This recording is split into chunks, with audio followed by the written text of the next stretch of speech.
Assalamualaikum warahmatullahi wabarakatuh.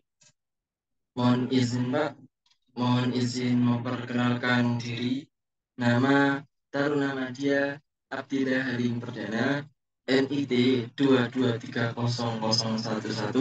dari Prodi TMP 2. Mohon izin Pak, di sini saya akan mempresentasikan yaitu tentang pengantar sistem kendali dan juga otomatis. Jadi apa aja sih yang akan dibahas di judul atau subbab pengantar sistem kendali dan juga otomatis ini? Lalu isinya apa aja sih? Terdapat komponen-komponen apa aja di dalam bab ini?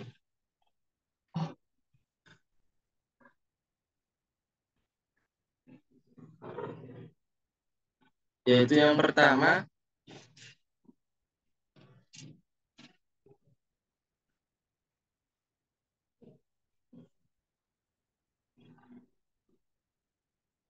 yaitu pengertian dari definisi sistem kendali ataupun pengertian dari sistem kendali itu apa sih? Jadi pengertian di sini dari sistem kendali itu ada dua, yang mana yang pertama yaitu merupakan sekumpulan beberapa komponen fisik yang dipadu menjadi satu sehingga mampu melaksanakan pengaturan sistemnya sendiri maupun sistem yang berada di luarnya. Jadi itu merupakan sekumpulan dari beberapa komponen. Jadi ada beberapa komponen, lalu di situ dipadukan menjadi satu. Jadi yang komponennya berpisah-pisah itu nanti akan menjadikan satu, sehingga ketika menjadi satu satu kesatuan, nah di situ mampu melaksanakan tugasnya yaitu pengaturan sistemnya sendiri maupun sistem yang berada di luarnya. Untuk pengertian yang kedua, yaitu suatu proses pengaturan terhadap sebuah besaran atau lebih untuk menjaga agar sebuah besaran berada pada zaman tertentu. Itu satu proses pengaturan yang mana pengaturan ini pada sebuah besaran atau lebih yang bertujuan untuk menjaga agar sebuah besaran agar sebuah besaran itu berada pada jangkauan tertentu, jadi tidak melebar kemana-mana. Terus di sini ada namanya pembagian sistem pengendalian. Jadi apa aja sih di dalam sistem pengendalian itu ada berapa? Nah, di sini ada tiga pembagian sistem pengendalian, yaitu yang pertama yaitu pengendalian alamiah, terus yang kedua yaitu pengendalian buatan, yang ketiga sistem perpaduan antara kendali buatan dan juga alamiah atau yang disebut dengan DENG. Nah, di sini akan kita kupas satu persatu dan mulai dari pengendalian alamiah itu apa, pengendalian buatan itu apa, lalu sistem perpaduan antara kendali buatan dan alamiah itu juga apa. Nanti kita akan kupas setelah ini. Untuk yang pertama yaitu pengendalian alamiah. Apa sih pengendalian alamiah itu? Yaitu pengendalian alamiah yaitu merupakan rujukan pada suatu proses pengaturan atau regulasi yang terjadi secara spontan atau tanpa campur tangan manusia. Jadi pengendalian alamiah ini itu terjadinya secara spontan. Proses pengaturan atau regulasinya itu secara spontan dan tanpa adanya campur tangan manusia. Nah, inilah yang dimaksud dengan pengendalian alamiah. Mungkin salah satunya yaitu mungkin gunung meletus. Nah, itu kan tanpa ada campur tangan manusia, dan ketika meletus ya secara spontan, tidak adanya campur tangan manusia. Terus yang kedua yaitu pengendalian buatan, yang mana pengendalian buatan ini juga dikenal sebagai kontrol buatan atau kontrol otomatis, yang mana merujuk pada proses pengaturan atau regulasi suatu sistem atau perangkat dengan menggunakan teknologi dan perangkat buatan manusia. Jadi di sini pengendalian buatan itu eh, intinya itu apa ya? Seperti digabung dengan menggunakan teknologi dan juga dengan perangkat buatan manusia.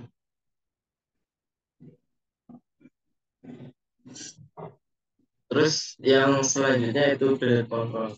Yang seperti saya sebutkan tadi, blended control ini merupakan gabungan antara pengendalian alamnya dan juga pengendalian buatan. Lalu apa sih blended control itu sendiri?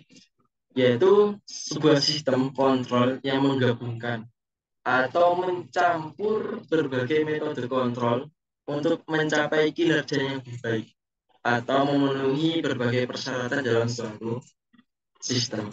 Jadi, seperti yang saya sebutkan tadi, gabungan antara alamnya dan juga buatan yang mana menggunakan metode kontrol untuk mencapai kinerja yang lebih baik. Jadi, tetap menggunakan metode kontrol untuk kinerjanya itu lebih baik lagi atau untuk memenuhi berbagai persyaratan dalam suatu sistem. Terus selanjutnya yaitu apa aja sih komponen sistem kendali? Ada berapa sih komponen sistem kendali itu? Nah, di sini sudah saya tulis, yaitu ada 4 komponen dari sistem kendali itu sendiri. Nah, nanti sama. Kita akan kupas satu persatu, mulai dari sensor, controller, penggerak, dan juga umpan balik. Ya, sensor itu apa sih? Controller itu apa? Penggerak itu apa? Dan umpan balik itu apa? Kita mulai dari sensor.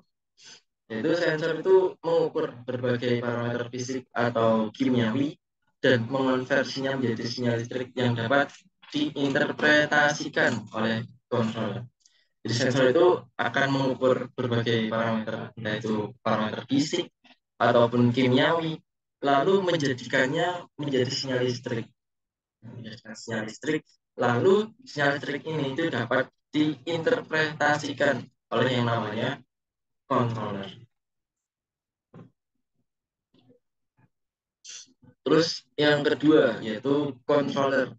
Nah, pasti controller itu yaitu komponen yang bertanggung jawab untuk menghasilkan sinyal kontrol berdasarkan informasi yang diterima dari sensor. Jadi kontrol ini suatu komponen yang akan bertanggung jawab ketika dia menghasilkan sinyal kontrol. Nah, sinyal kontrol ini itu berdasarkan informasi yang diterima oleh sensor. Jadi intinya sebagai penanggung jawab lah ketika dia menghasilkan sinyal kontrol dari informasi yang diterima dari sensor.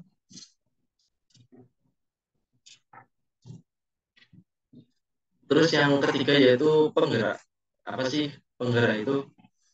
Jadi komponen yang bertanggung jawab untuk menjalankan perubahan. Ya, komponen yang bertanggung jawab untuk menjalankan perubahan atau aksi pada sistem berdasarkan sinyal kontrol yang dihasilkan oleh controller. Jadi penggerak ini itu lebih bertanggung jawab untuk menjalankan perubahan atau sebuah aksi pada sistem berdasarkan sinyal kontrol yang dihasilkan oleh kontrol. Jadi ketika sinyal kontrol ini dihasilkan oleh yang namanya controller, lalu sinyal kontrol ini akan dijalankan perubahan. Jadi sebagai istilahnya itu sebagai penanggung jawab lah untuk menjalankan sesuai dengan tujuannya. Terus yang selanjutnya itu umpan balik. Nah, apa sih umpan balik itu? Yaitu proses di mana sebagian dari keluaran sistem kembali ke dalam sistem.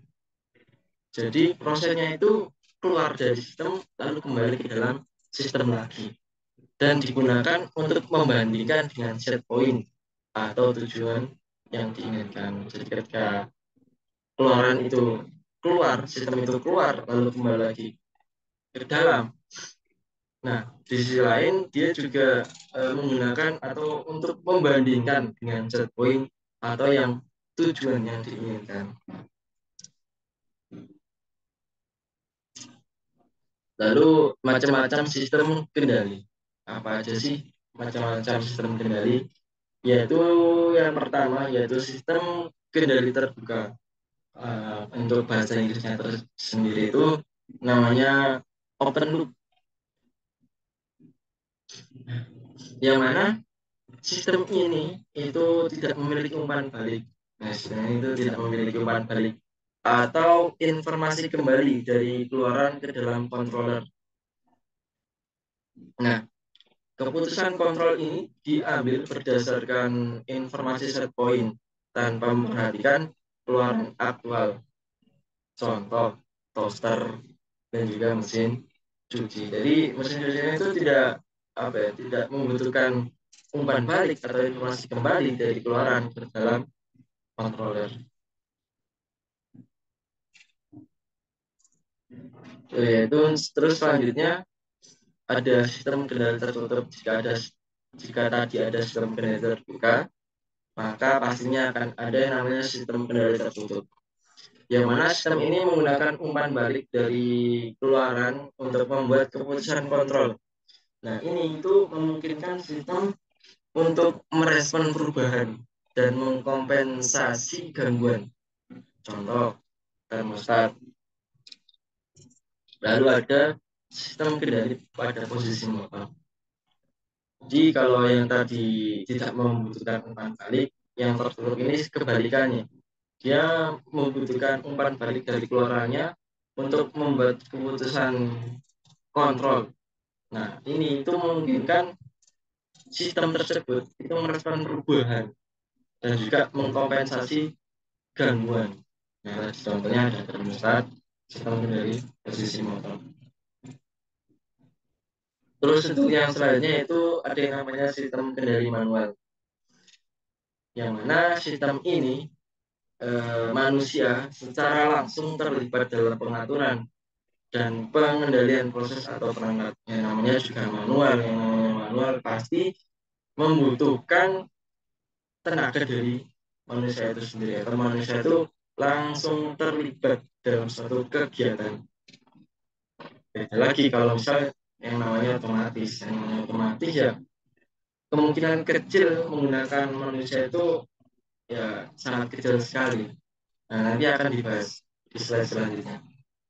Nah, ini seperti yang saya katakan tadi, yaitu sistem kendali otomatis, yaitu suatu sistem yang dirancang untuk mengontrol suatu proses atau sistem secara otomatis tanpa campur tangan manusia secara langsung. Seperti yang saya jelaskan tadi, bahwa sistem kendali otomatis ini itu dirancang untuk mengontrol suatu proses, untuk mengontrol suatu kegiatan, yang mana sistem secara otomatis ini itu tanpa campur tangan manusia secara langsung. Jadi ya benar-benar otomatis, ya, seperti yang kita ketahui, ya, semakin bertambahnya zaman kalau dalam teknologi itu akan semakin otomatis. Mungkin apapun yang kita bayangkan nantinya, yang mungkin menurut kita di saat ini itu seperti mustahil, tapi tidak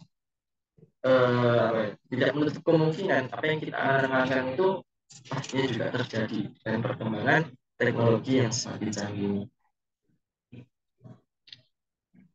Terus ada yang namanya sistem kendali terbuka, yang mana sistem kendali terbuka adalah suatu sistem di mana tindakan kontrol itu tidak bergantung pada umpan balik dari keluaran sistem. Jadi kalau tadi itu tidak membutuhkan umpan balik, nah kalau yang ini itu tidak bergantung umpan balik dari keluaran sistem. Lalu selanjutnya yaitu ada yang namanya sistem kendali tertutup, yang mana sistem kendali tertutup ini suatu sistem di mana tindakan kontrol itu bergantung pada umpan balik dari keluaran sistem. Jadi sistem kendali tertutup ini apa ya, istilahnya itu suatu sistem yang mana tindakan kontrolnya itu bergantung pada umpan balik. Dia menunggu umpan balik itu kembali ke dia, lalu dia bisa untuk menindak lanjuti. Terus yang selanjutnya yaitu ada yang namanya sistem kendali kontinu. Apa sih sistem kendali kontinu itu? Yaitu sistem kendali kontinu yang mana sistem variabelnya, variabel kontrol atau sinyal kontrol itu berubah secara kontinu ataupun berubah sepanjang waktu. Ini namanya kontinu ya terus menerus, terus berlanjut seperti itu. Terus untuk yang selanjutnya yaitu ada yang namanya sistem kendali diskontinu. Kalau tadi ada namanya sistem kendali kontinu, lalu untuk saat ini untuk sekarang ada yang namanya sistem kendali diskontinu. Lalu apa sih sistem kendali diskontinu itu sendiri? Yaitu satu sistem di mana variabel kontrol atau sinyal kontrol itu melibatkan perubahan yang terputus atau melompat-lompat. Kalau tadi itu yang kontinu tadi itu berkelanjutan dengan berjalannya waktu. Kalau yang diskontinu itu sebaliknya. Jadi dia itu melibatkan perubahan yang terputus ataupun yang jangan melompat-lompat. Yaitu yang selanjutnya yaitu ada yang namanya sistem kendali servo. Apa sih sistem kendali servo? Kayaknya itu kayak asing banget sih detailnya kita. Yaitu variabel yang dikendalikan dalam sistem kendali servo adalah posisi atau kecepatan. Jadi sistem kendali servo ini itu apa ya lebih mengarah untuk mengendalikan di posisi ataupun kecepatan.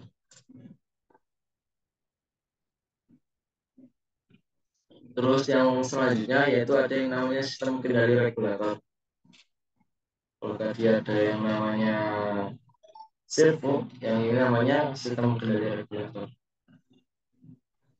Lalu apa sih sistem kendali regulator itu sendiri?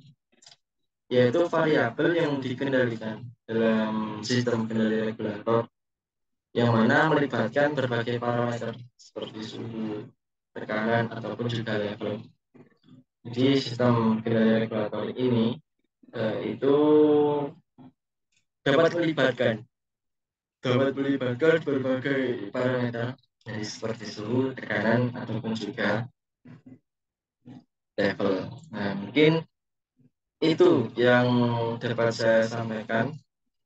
Nah, mudah-mudahan bermanfaat sedikit dan banyak ataupun sedikit sehingga ilmu kita akan bertambah ketika kita menyampaikan sesuatu lalu yang mendengarkan pun juga akan mengetahui. Mungkin itu saja yang bisa saya paparkan, yang saya presentasikan. Banyak kekurangannya, banyak kesalahannya, saya mohon maaf yang sebesar-besarnya. Saya tutup. Wassalamualaikum warahmatullahi wabarakatuh.